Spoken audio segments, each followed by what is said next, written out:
আসসালামু আলাইকুম। কেমন আছো সবাই? আসলে এই করোনার সেকেন্ড ওয়েভ শোনা যাচ্ছে। অতএব তোমাদের নিয়ে আমরা অবশ্যই চিন্তিত। তবে ভয়ের আপাতত কিছু মনে করছি না। তোমরা যদি সচেতন থাকো এবং বাসায় থাকো, পারতপক্ষে খুব প্রয়োজন ছাড়া না বের হও। বের হলেও অবশ্যই মাস্ক পরে বের হবে।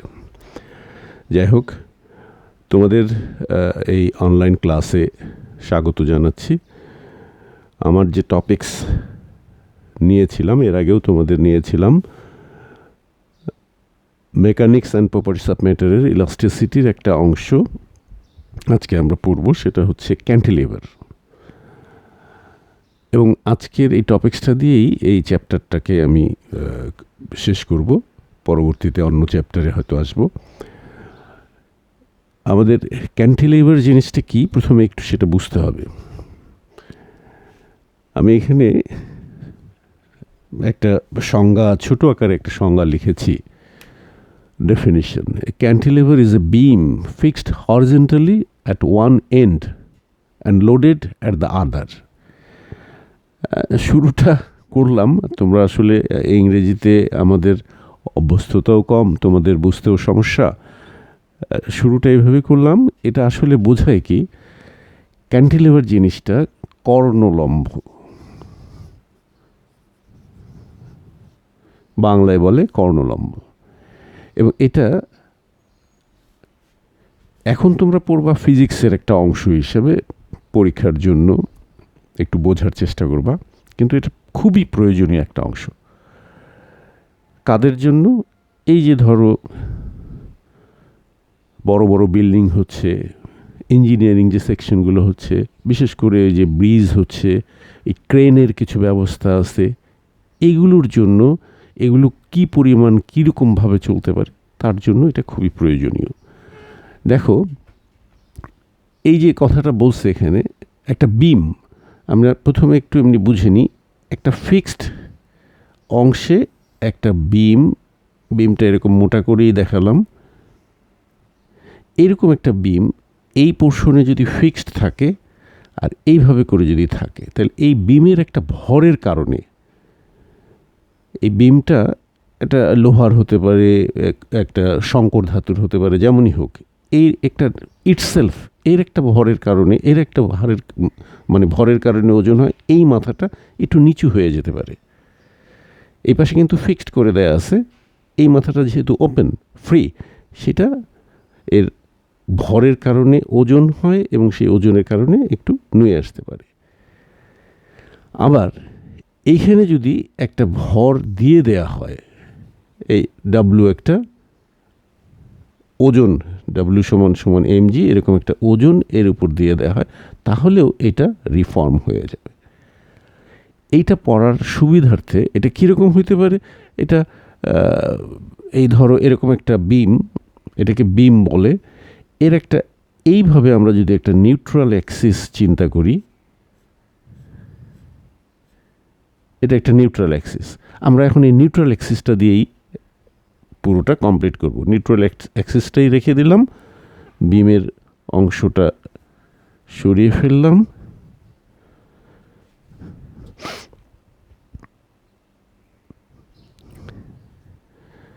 এটা একটা নিউট্রাল অ্যাক্সিস, এটার একটা নাম দিই আমরা EF। এই অবস্থাটা থেকে এই এখন এটা বেন্ড হবে এই ওজনের জন্য। প্রথমে এরকম ছিল, এটা যখন ছিল না, এই ওজন যখন ছিল না, তখন তার নিউট্রাল অ্যাক্সিসটা এরকম ছিল EF। এখন আমরা এখানে একটা ওজন দিয়ে দিয়েছি, একটা ভর দিয়ে দিয়েছি, সেই জন্য এখন এইটার যে ফরমেশন হবে আমরা সেটা আঁকবো এবং তোমাদের সামনে আঁকবো, এই জন্য যে কীভাবে হয় একটু যেন বুঝতে পারো।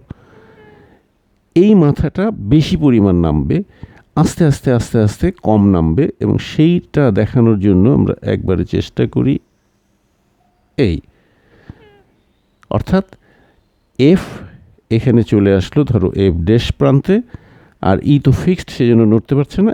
এই আস্তে আস্তে এরকম করে বেন্ডিং হয়ে গেল। এখন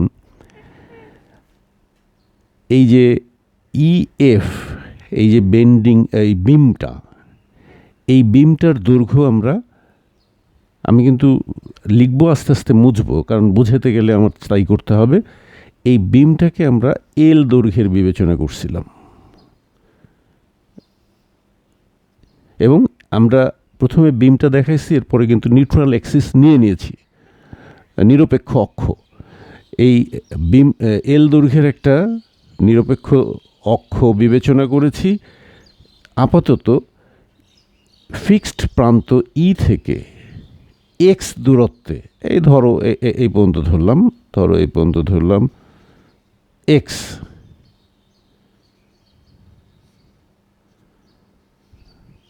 তাহলে বাকিটুকু হবে কি এল মাইনাস এক্স।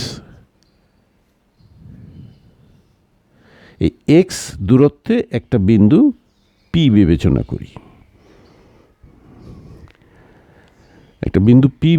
করি, এখন আমরা এই পি বিন্দুতে কি পরিমাণ বহির্দ্বন্দ্ব ক্রিয়া করছে সেটা আমরা দেখব। পি বিন্দুতে বহির্দ্বন্দ্ব কীরকম ক্রিয়া করছে আমরা উপরে লিখলেই সুবিধা। এটা মুছে দিই, এখন ডেফিনেশনটা মুছে দিলাম, এটা আমরা তো বুঝছি।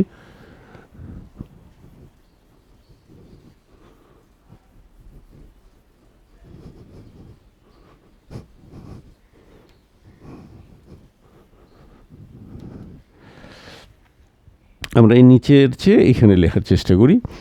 এই বহির্দ্বন্দ্ব, এক্সটার্নাল বেন্ডিং মোমেন্ট,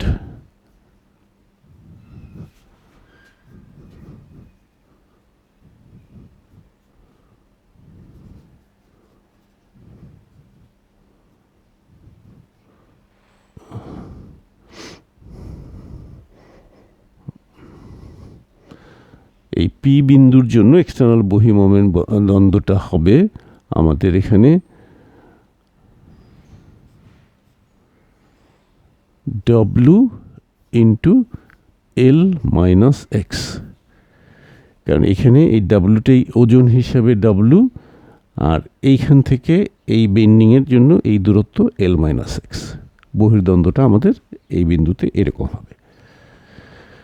এখন আমরা এটা আঁকবো আর লেখার চেষ্টা করব যাতে তোমরা ঠিকমতো বুঝতে পারো, কারণ নর্মালি তোমাদের এই যে ধরো বিশেষ করে ঢাকা কলেজের স্টুডেন্টদের বলছি, তোমরা তো এটা আমার কাছ থেকেও পেয়ে যেতে পারো, বইয়েও অনেকভাবেই সুন্দরভাবে অনেক বইয়ে লেখা আছে। ইংরেজি বইগুলো একটু অনেক ক্ষেত্রে ভালো, বাংলাগুলোও কিছু কিছু ভালো আছে, কিন্তু বোঝাটার প্রয়োজনটাই বেশি বলে আমি মনে করছি। তাহলে এই যে ফিক্সড এন্ড থেকে পি বিন্দুতে আমাদের বেন্ডিং মোমেন্ট বহির্দ্বন্দ্ব যেটা, সেটা হবে এই ওজন, মানে দ্বন্দ্ব কিন্তু তোমরা পড়ছো এরকম, এই এফ,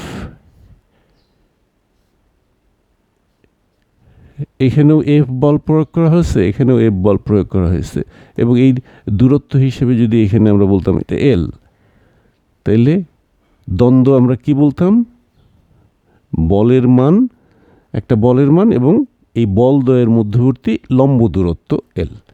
ঠিক এইটার মতোই এখানে দেখো এই ডাব্লুটা কিন্তু এই এফ এর কাজ করছে, আর এই যে দূরত্ব,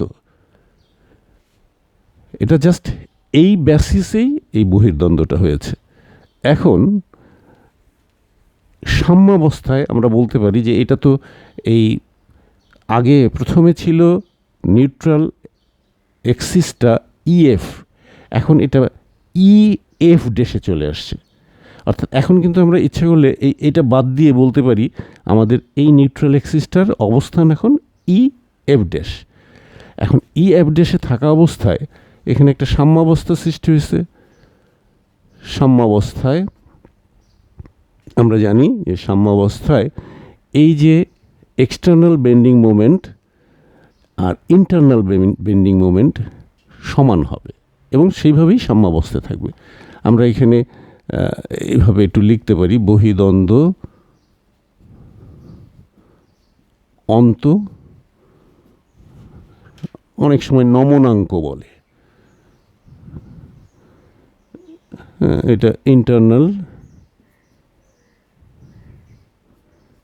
বেন্ডিং মোমেন্ট। এই সাম্যাবস্থা এটা এরকম হবে, সেই হিসেবে আমরা এখানে লিখতে পারি বহির্দ্বন্দ্ব এখন ওইটাই আছে ডাব্লিউ এল মাইনাস এক্স, আর অন্তনামনাঙ্ক এইটা একটা থিওরি। এই থিওরিটা আগে দেখানো হয়েছে, এই থিওরিটা আপাতত আর এটাকে আলাদাভাবে দেখানো যাচ্ছে না, তাহলে পড়া হবে না। এই থিওরিটা ছিল অন্তনামনাঙ্ক হবে ওয়াই আই বাই আর। এখানে ওয়াইটা এই যে আমরা বারটা নিয়েছিলাম, অর্থাৎ আমরা যে বিমটা নিয়েছিলাম, সেই বিমটা একটা উপাদানের তৈরি, সেই উপাদানের ইয়াংয়ের গুণাঙ্ক। আমি একটু লিখে দিচ্ছি, ওয়াই ইয়াংয়ের গুণাঙ্ক, যেটা আমরা পড়েছি আগে। আই মোমেন্ট অফ ইনার্শিয়া, জড়তার ভ্রামক। জড়তার ভ্রামক এটাও আমরা মেকানিক্সে পড়েছি, বা আই ইজ ইকুয়াল টু, যেমন অনেক ক্ষেত্রে এরকম দেখা গেছে যে এম আর স্কোয়ার অথবা summation of M R square, I is equal to 1 to n, এরকম ছিল। তারপরে চক্রগতির ব্যাসার্ধ হিসাবে এম কে স্কোয়ার, এরকম অনেক কিছুই ছিল। আইটা এখানে জড়তার ভ্রামক, আই জড়তার ভ্রামক, আর এই আরটা হচ্ছে বক্রতার ব্যাসার্ধ।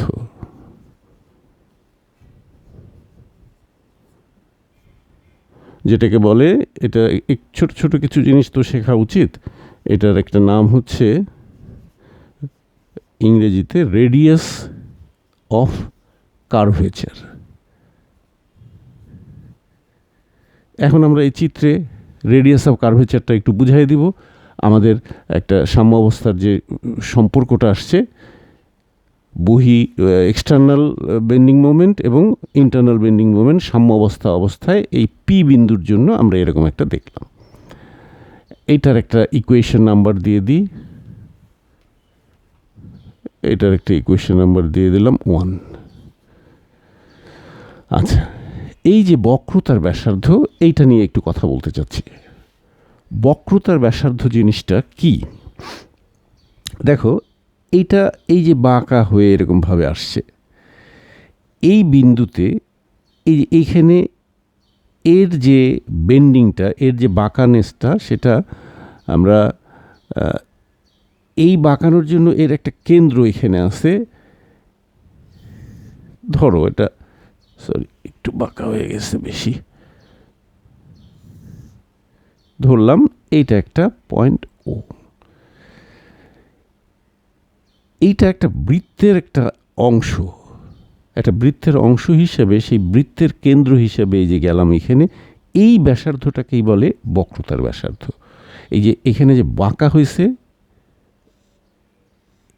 এই যে বাঁকা হয়েছে, সেই বাঁকাটার বক্রতার ব্যাসার্ধ হচ্ছে আর, এই আরটা সেটা। আচ্ছা, আমরা এখন এটা একটু মুছে দেই যে আমরা এটা বুঝলাম যে কোন অংশটা কি। এরপরে আমরা এইখান থেকে, দেখো এই ইকুয়েশন থেকে আমাদের একটা জিনিস দেখা যায়, আমরা 1/r, এই ইকুয়েশনটা থেকে আমরা কোথায় যাই? নিচেই যাই না, এই উপরেই যাই।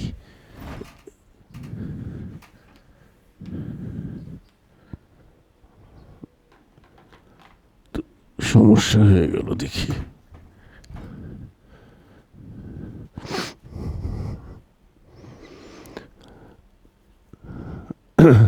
এখান থেকে আমরা বলতে পারি 1/r ইজ ইকুয়াল টু, আমরা এই ইকুয়েশনটা লিখতে পারি W L minus X by Y I.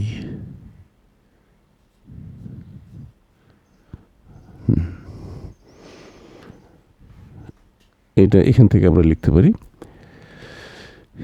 এই ইকুয়েশনের ক্ষেত্রে আমাদের দেখা যাচ্ছে যে এই যে বহির্দ্বন্দ্ব এর মানটা, বহির্দ্বন্দ্বের মানটা দেখো, যত আমরা ফিক্সড এন্ডের দিকে আগাবো, এটা তো ফিক্সড এন্ড, এটা হলো ফ্রি এন্ড, এই যত আমরা ফিক্সড এন্ডের দিকে আগাবো তত এর মানটা এই ডাব্লু এর জন্য বাড়তে থাকবে। কেন বাড়তে থাকবে বলো তো? এই যে এই টার্মটা দিয়েই বলা যায়, এইখানে ডাব্লু তো ফিক্সড, এইটুকু ছিল এল মাইনাস এক্স।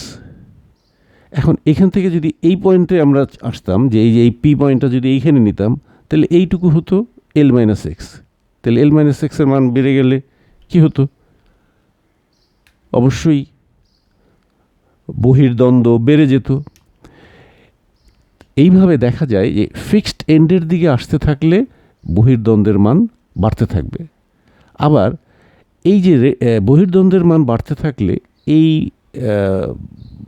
এই যে পয়েন্টটা নিরপেক্ষ রেখাটার, এই বহির্দ্বন্দ্ব নিরপেক্ষ ফিক্সড এন্ডের দিকে আসতে থাকলে বহির্দ্বন্দ্বের মান বাড়তে থাকবে, এবং পাশাপাশি এই বক্রতার ব্যাসার্ধের মান বিভিন্ন জায়গায় বিভিন্ন হবে। এটাই বোঝাইতে চাচ্ছি। বক্রতার ব্যাসার্ধের মান এই বেন্ডিংটার জন্য বিভিন্ন বিন্দুতে বিভিন্ন হবে, এবং সেটা কীরকম হবে এইখান থেকেই বোঝা সম্ভব। কেমন করে? এই যে ফিক্সড এন্ডের দিকে আসতে থাকলে এইটা বড় হবে, এই দুইটা তো ফিক্সড। এইটা যে উপাদানের তৈরি তার ইয়াংয়ের গুণাঙ্ক এবং জড়তার ভ্রামক। অতএব এইটা বড় হইলে, যেহেতু এটা ইনভার্স হিসাবে আছে, বক্রতার ব্যাসার্ধ হ্রাস পেতে থাকবে। অর্থাৎ ফ্রি এন্ড থেকে যতই আমরা ফিক্সড এন্ডের দিকে আসতে থাকব এই বিমের, ততই আমাদের এই বক্রতার ব্যাসার্ধের মান কমতে থাকবে।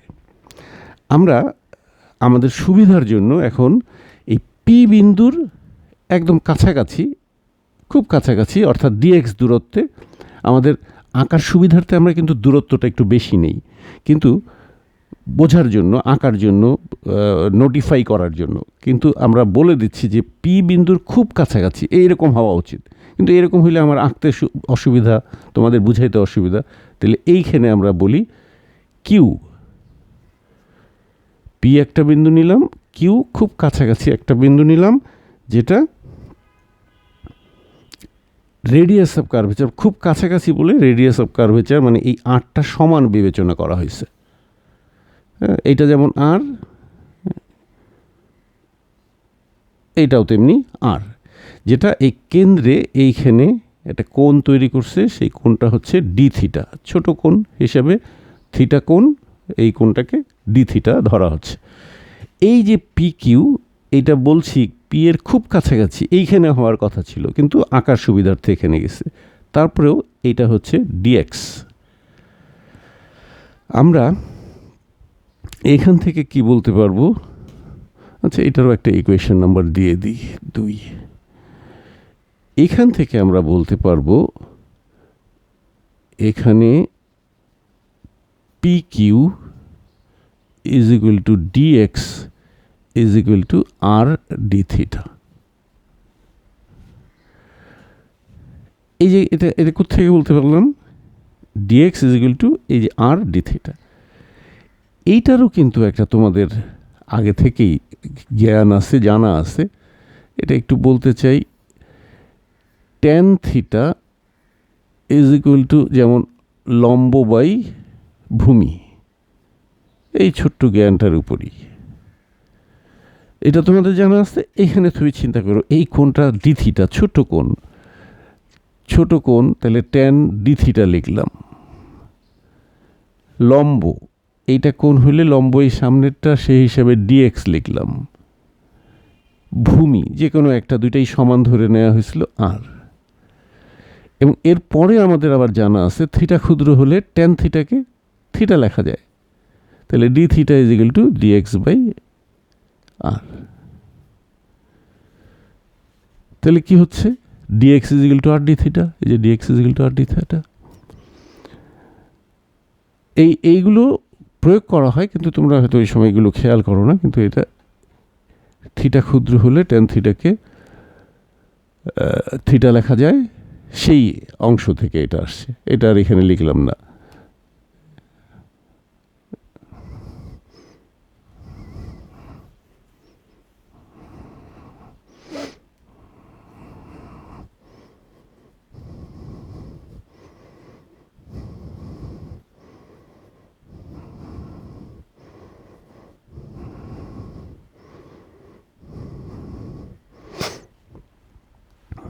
ঠিক আছে, এখান থেকে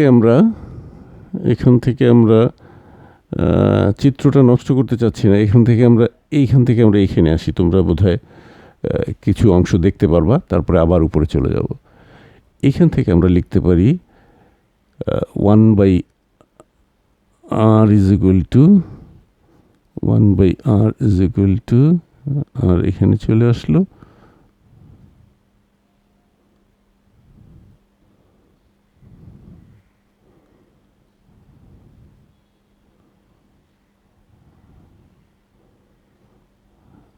এইখানে মানটা বসাতে যাচ্ছি। 1/r is equal to D theta dx is equal to r d theta. তাহলে আমাদের এই মানটা আমরা এখানে বসাতে চাচ্ছি। D theta is equal to কী হবে? এখানে ডি থিটা সমান সমান হবে dx/r। এটা আমাদের প্রয়োজন আছে, ডি থিটা সমান সমান dx/r। আমাদের এই অংশটা বোঝানোর জন্য লিখছিলাম, এটা মুছে দিই।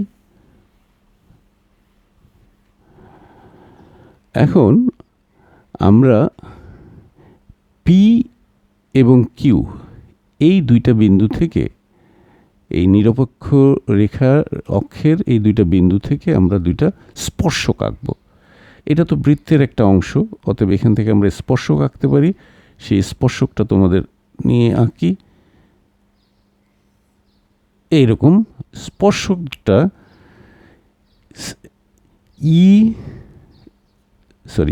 স্পর্শকটা এফ ড্যাশকে সি আর ডি দুইটা নাম দিলাম। এই বিন্দুটা সিতে ছেদ করলো, এই কিউ এর স্পর্শকটা ডিতে ছেদ করলো। এই পি থেকে এটা কিন্তু স্পর্শক, এবং যেহেতু এই এফ এবং এফ ড্যাশ আমরা আঁকার জন্য এত দূরে আঁকছি, এত বেশি বেন্ডিং নিয়ে তো আমরা চিন্তা করব না। এফ অনেক কাছাকাছি দুইটা বিন্দু, এবং তার উপর এই যে পি এফ ড্যাশ প্রায় অভিলম্বর মতোই মনে হবে। এইখানে যেহেতু এটা ডি থিটা কোণ করছে, এইখানেও এই যে দুইটা স্পর্শক, এই কোণটাও হবে ডি থিটা। কেন? এই যে এটা বৃত্ত, এই যে এখানে যদি তুমি চিন্তা করো, এটা বৃত্তের অংশ, এবং বৃত্তের এইটা স্পর্শক যদি হয়, এটা যেমন এই যে স্পর্শক 90 ডিগ্রি করে, আবার এখান থেকেও যদি আমি একটা স্পর্শক আঁকতাম, এখানেও দেখা যেত 90 ডিগ্রি করতেছে। তাহলে এইখানে যে কোণ করতো, এইখানে সেই একই কোণ করতো। এটা যদি থিটা হয়, এটাও থিটা হতো। সেইভাবেই এটাকে ডি থিটা বলা যাবে। আচ্ছা, এইখান থেকে আমরা বলতে পারি এই সিডি একটা ছোট্ট অংশ, এবং সেটা ওয়াই অক্ষ বরাবর, এবং অবনমনের একটা অংশ, এত বড় অবনমনের ছোট একটা অংশ। চিত্র অনুসারে আমরা বলতে পারবো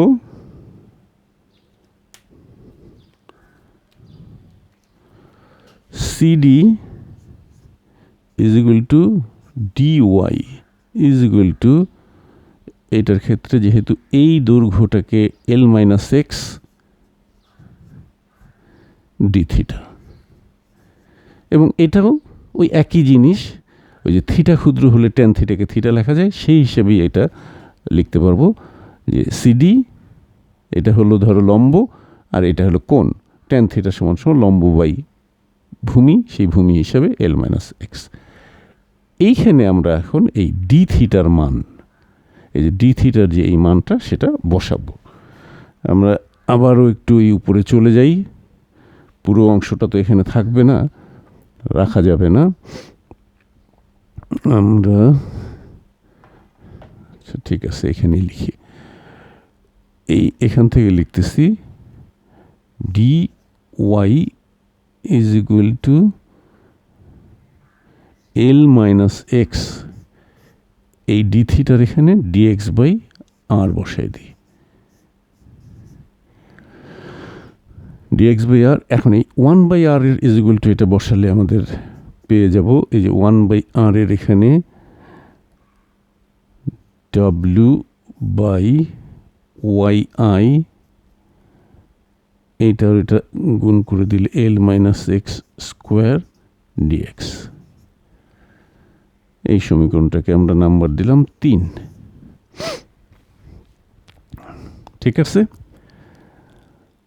হ্যাঁ, তাহলে এই ক্ষুদ্র নমন মানে এটা ওয়াই অক্ষ বরাবর, সেই জন্য এটার নাম দিলাম ডিওয়াই অবনমন, ক্ষুদ্র অবনমন। এই ডিওয়াই ইজ ইকুয়াল টু এটা পেয়ে গেলাম। আমরা এখানে ডিওয়াই লেখাটা লিখি। এখন এই যে সমীকরণটা, আমরা টোটাল অবনমন এফ থেকে এফ ড্যাশে আসার জন্য এই টোটাল অবনমনটা এইটুকু নামছে, সেই হিসাবে এটাকে আমরা ভাবতে পারি ওয়াই। এই ওয়াই পাওয়ার জন্য এই যে 3 নম্বর ইকুয়েশনটা আছে, এই ইকুয়েশনটাকে আমরা যদি ইন্টিগ্রেশন করি, সমাকলন করি, তাহলেই আমরা পেয়ে যাব আশা করি। তাহলে আমরা এখন উভয় পক্ষে সমাকলন করি। সমাকলনটা করার জন্য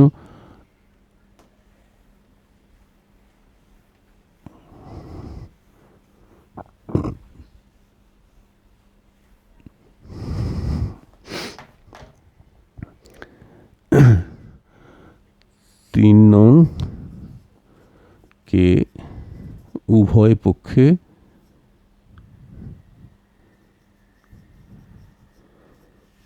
সমাকলন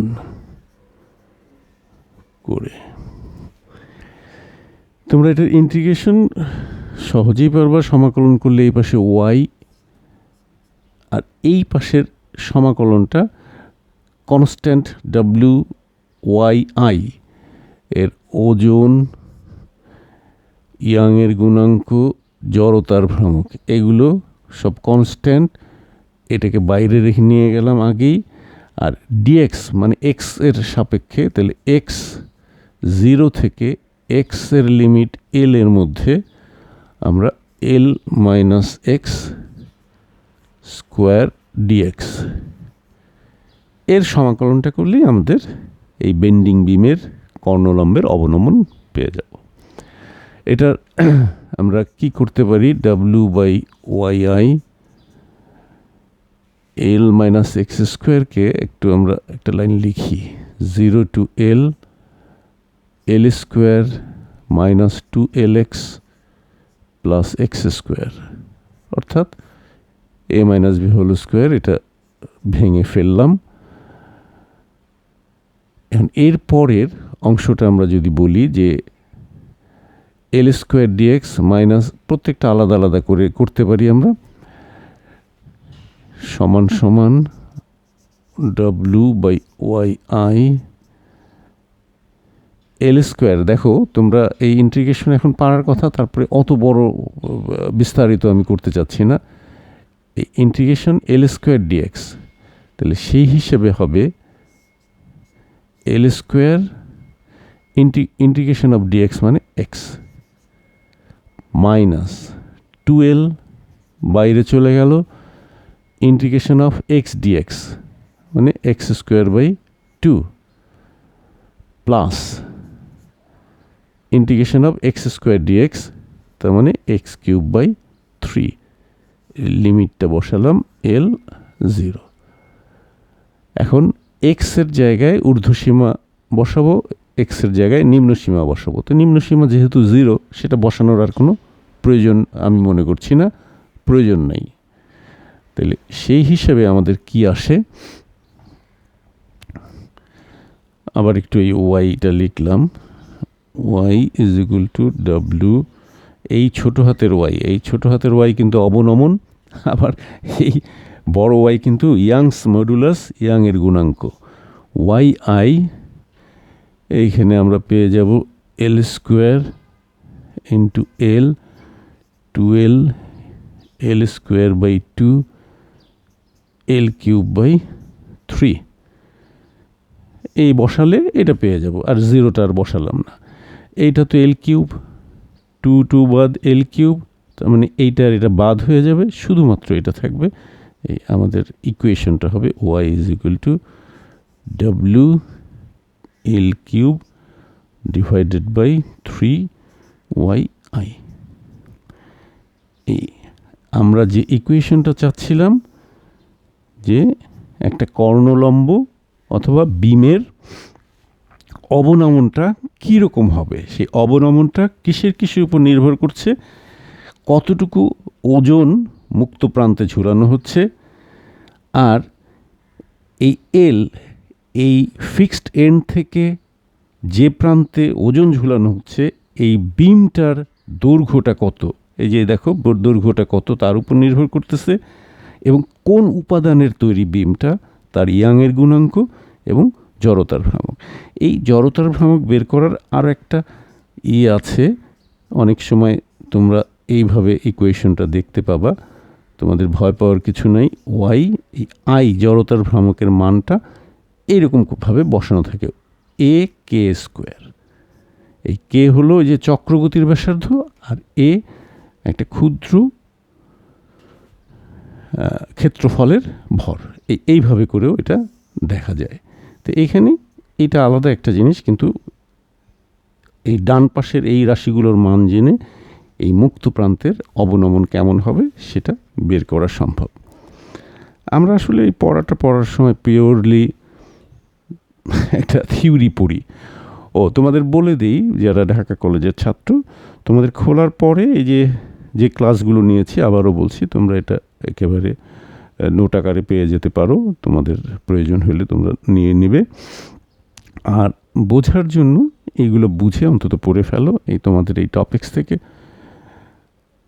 আর সম্ভবত ক্লাস এই টপিক্সের উপর আর ক্লাস নেওয়া হবে না, এটাই শেষ, বা টপিক্সটা শেষ হয়ে গেছে। আশা করছি পরবর্তীতে তোমাদের প্রয়োজন অনুসারেই যে টপিক্সগুলো দরকার হবে সেগুলো নেব। ততদিন সবাই সুস্থ থাকো, ভালো থাকো। আর এই ক্লাস আজকেরটা হয়তো একবার দুবার একটু দেখে, অনেক রকম ঝামেলা আছে রাখার, দেখে তুমি তোমাদের রেডি হয়ে যাও, সেটাই বলতে যাচ্ছি। ভালো থাকো সবাই, খোদা হাফেজ।